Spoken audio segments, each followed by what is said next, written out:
Biraan Media Networkidha. Biraan Media Networkiin akkuma kanaan dura yeroo yerootti haala odeeffannoo Oromoo fi Oromiyaan keessa jirtu isin biraan gahaa ture.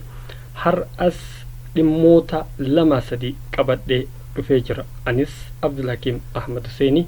Egaa na hordofaan dhaamsa kiyya. Inni dura har'a dhimmoota siyaasaa Oromoo fi torbee kana keessa dhaabbileen siyaasaa Oromoo kan mootummaa wajjin marii haala dhimma coronavirus addunyaa yeroo ammaa kana raasaa jiruu fi dhimmoota tokko irratti mootummaa naannoo Oromiyaa wajjin mari'atuudhaan sana boodammoo ololoonni garaagaraatii fi akkasumas Obboo Jawaar Muhammed dhaabbilee kanneeniin dhaabbilee hin jirre jedhee Facebook yookaan immoo social media irratti barreessuun isaa ni yaadatama.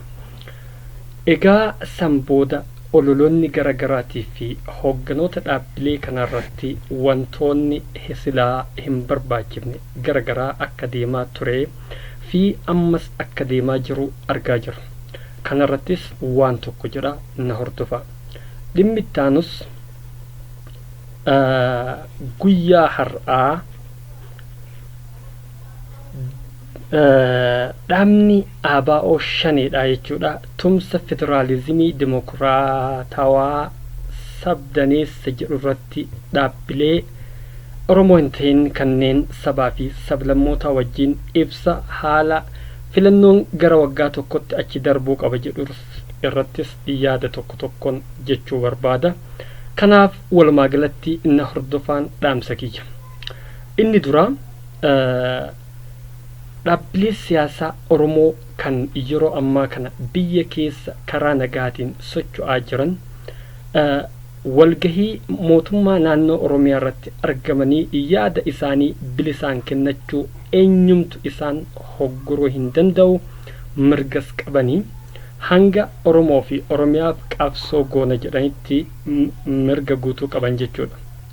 Egaa Obbo Jawaar Muhammed achirratti yaanni inni barreesse namoota hedduu akka dallansiise ifa galaadha. Kunis inni miseensa KFO tahee miseensota dhaaba biroo yookaan immoo hogganoota dhaaba biroo dhaabni kun jabaadha, dhaabni kun laafaadha, dhaabni kun du'ee jira, dhaabni kun ka'ee jira jechuuni mirga akkasii heerri yookaan immoo seerri mootummaa federaalawaa Itoophiyaadha ka isaaf kophatti heeyyamu hin jiraatu.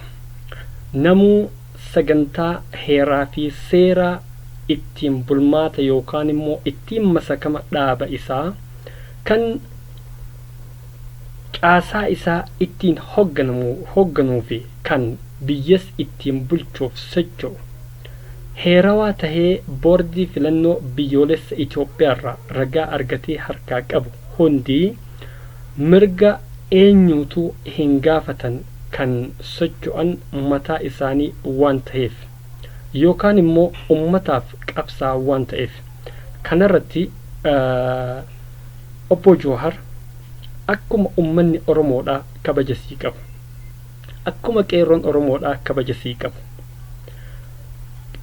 atis hogganoota dhaabbilee siyaasaa Oromoo kan bifa garaagaraatiin socho'anii kabaja qabaachuun dirqama ta'a jechuudha.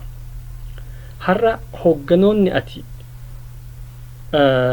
hogganoota yookaan dhaabbilee lubbuun hin jirre jettuun kanneen kaleessa qabsoo Oromoodhaa osoo atuu hin dhalatin bahanii qabsoo Oromoo yeroo dukkanaa san keessatti qabsoo Oromoo geggeessaa turanidha. Abbootii keenyaaf hambaa qabsaa'ota kaleetiif warra akka carraa tahee qabsoo geggeessan keessatti lubbuun isaanii haftee har'a geetteef kuusaa seenaa qabsoo Oromoo waan ta'aniif kabaja akka gootuuf siin jechuu barbaada akka nama tokkotti, akka ilma Arsittis, akka ilma Oromoo tokkottis hogganootaaf qabsaa'ota kaleetiif akka kabajuma ummanni Oromoo siif qabu san atis akka qabaattuuf jechuu barbaada jechuudha. Inni bira OMN irratti OMN'n miidiyaa ummanni Oromoo biyya alaa keessaa fi biyyatti kabaja guddaa qabaachaa fi ture. Har'a garuu mallattooleen garagaraa ni mul'atu. Kaleessa yeroo OMN biyya alaa keessa ture. OMN hundeessuu fi hundee isaa gajjabeessuu keessattuu jiraattonni magaalaa Minnesota jiraatan namoonni qabsoo OMN akka inni gara fuulduratti jabaatee gadhaabatu godhan keessatti hogganoota har'a tuffatamanii dhaaba hin jirre jedhamaniin kana keessaa isaan tokko. Gaafa Obboo Jawaar Muhammed yaa'ii hogganoota Oromoo jedhamee qopheeffame. Gaafa bullii badhaanee murna shaneetiin kaansarii Oromooti jedheen san ummanni si cinaa dhaabbatee si wajjiin dhaabbatee akka ati jabaattu akka OMN jabaatu si wajjiin godhaa ture sun warra har'a tuffatamu kana.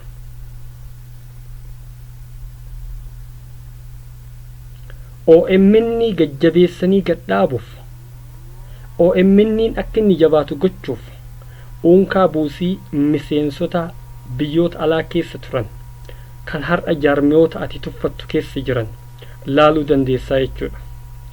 Gaafa murni shaneedha yaa'ii hoogganoota Oromoo irratti danqaa ta'anii Oromoo Global Conference jedhanii sirra qopheessan sanis warri si wajjin dhaabate isaan har'a tuffataman kana jechuudha. Gaafa bakka ati geettu hundatti murni ati har'a wajjiin hojjettu kun si wajjiin si cinaa dhaabbachuu dhiisanii faallaa kee dhaabbatan sanis ilmaanuma har'aati tuffattu kana jechuu barbaade. Kanaaf dhaaba feeti deeggaruu mirga keeti. Garuu hoogganoota hambaa qabsaa'ota kalee kuusaa seenaa qabsoo Oromootiif kabaja gochuun dirqama sirraa ta'uu qaba. Kabaja siif qabna.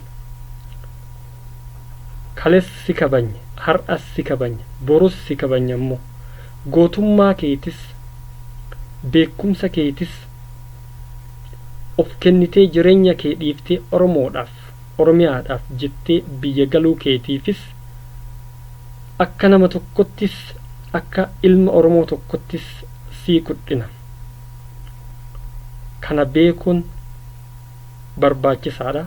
Namni kana haalus hin jiran jennu. Inni itti aanu immoo har'a dhaabni adda bilisummaa Oromoo shaneedhaa tumsa federaalizimii dimokiraatawaa sabdaneessa jedhu dhaabbilee gamtaa saba biroo wajjin baase irratti boo Daawud ibsaa OMN itti bilbilee yaanni sun yaada sirreeti miti jechaa turame. Haa ta'u wanni jennu gabaabseetumaan jedha. Akkuma obbo Daawud ibsatti bilbiltan san, akkuma obbo Leencootti bilbiltan san, akkuma namoota garaagaraatti bilbiltan san, ABO'n gamtoomes hoggana mataa isaa qaba. Hayya duree qaba, itti aanaa qaba, oduu himaa qaba. Waan tokko asirratti jechuu barbaade. Innis maali?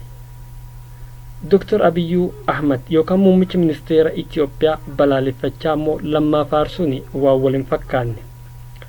Gaafa waan waliin fakkaanne tooftichi akka gaariitti nu gala. Har'a shira barbaaduuf jecha jaalgalaasaa dilboo kabajamaa hundeessaa qabsoo Oromoo isatti bilbiltanii dhaaba kana keessa shira galchuu barbaaddan. Kuni waanuma isiniif hin taane. Warroonni waan akkas irratti hojjechaa jirtanis of qusadhaa. Of qusadhaa isiniin jechuu barbaanna. Egaa har'aaf yaanni kiyya yookaan immoo haala torbee kana keessa deemaa jiru irratti barii miidiyaa neetwoork irraa walitti qindeessee haala deemu irratti isiniif kan qopheesse ana Abdulhakiim Ahmadii. Oromoon dursa dhaabbilee sabaa fi sablammoota wajjiin tumsa uummachuu dura keessa ofitti dhaaba kaleessa waliin qabsaa turan kan har'a bakka bakka dhaabatanii maqaa garagaraa baafatan wajjiin waliin tumsa yookaan immoo ibsa baafachuutu irra barbaachisaadha. Har'a dhaabbileen gamtaa Oromoo jedhaman sadan ABO shanee KFO fi paartiin biyyoolessa Oromiyaadha. Dhimma kanarratti gadi bahee waliin tahee osoo ibsa baasee baay'ee waan uummata Oromoo gammachiisaati. Nutis ni gammannaaf. Maaliif? Oromoon tokkoomuun, Oromoon humnoomuun, Oromoon hoggansa isaa beektota isaa gara tokkotti deeffachuun Oromoodhaaf faayidaa malee waan miidhu hin qabu kan jedhutti amanna. Egaa kanarratti dhimmoota gamtaa jedhu kanarratti uummanni Oromootiif gara fuulduratti ibsa bal'aa tokko isiniif dhiyeessa. Ammaaf waan na hordoftaniif galatooma. Yeroorraa yerootti Barii Miidiyaa Neetwork hordofuu hin dagatinaan dhaamsa keenya waan na hordoftaniif galatoomaa isiniin jenna.